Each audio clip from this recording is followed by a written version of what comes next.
Welcome to MD kinetics.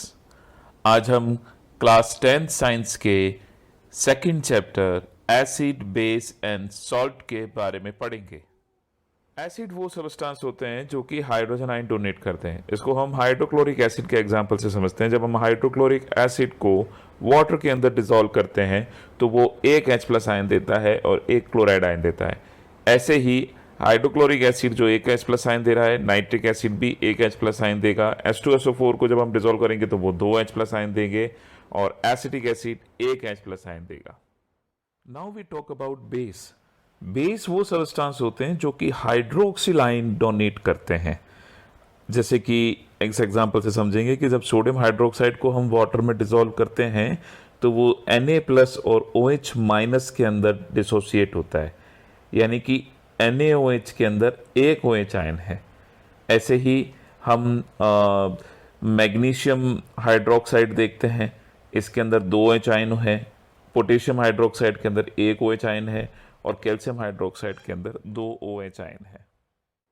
अब एक बात ध्यान रखने की है कि जितने भी मेटल्स होते हैं, जैसे कि alkali metals, alkaline earth metals और ट्रांजिशन मेटल्स, वो हमेशा बेसिस फॉर्म करते हैं।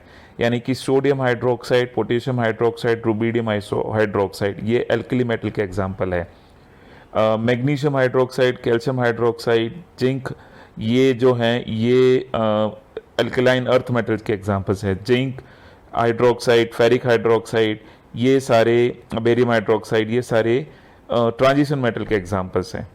और जितने भी रिएक्टिव नॉन मेटल्स होते हैं वो एसिड फॉर्म करते हैं, यानी कि hydrochloric acid, hydrogen fluoride, hydrogen bromide, hydrogen iodide, sulphuric acid. आप एसिड और बेस को टेस्ट से भी पहचान सकते हैं। एसिड का टेस्ट सॉर होता है और बेस का टेस्ट बिटर होता है। How can we identify the acid through acid base indicators only?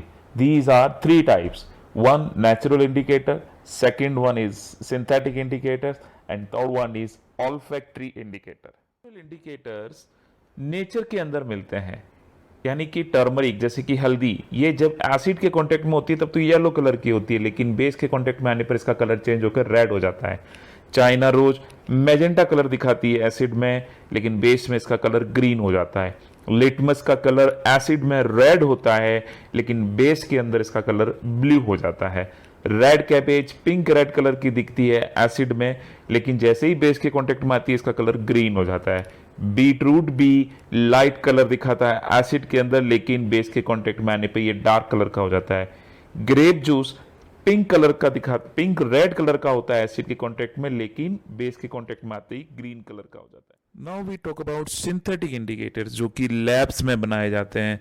ये दो टाइप्स के होते हैं। फिनोप्थलीन, ये एसिड के कांटेक्ट में होने पर कलरलेस होता है, जबकि बेस में इसका कलर पिंक हो जाता है। देन सेकंड मिथाइल ऑरेंज, जो कि एसिड के कांटेक्ट में तो रेड ऑरेंज का होता है, लेकिन बेस के कांटेक्ट में इसका कलर येलो हो जाता है। ऑल्फैक्टरी इंडिकेटर्स, ये वो इंडिकेटर्स होते हैं जो एसिड या बेस के कांटेक्ट में आने पर अपनी स्मेल को चेंज कर देते हैं। ऑल्फैक्टरी इंडिकेटर्स को हम कुछ इस तरीके से समझ सकते हैं, जैसे कि आपने अनियन, वेनिला और क्लोव को देखा होगा। तो ये एसिडिक मीडियम में तो इनकी स्मेल में कोई चेंज नहीं होता, लेकिन एल्कलाइन मीडियम में ये अपनी स्मेल खो देते हैं।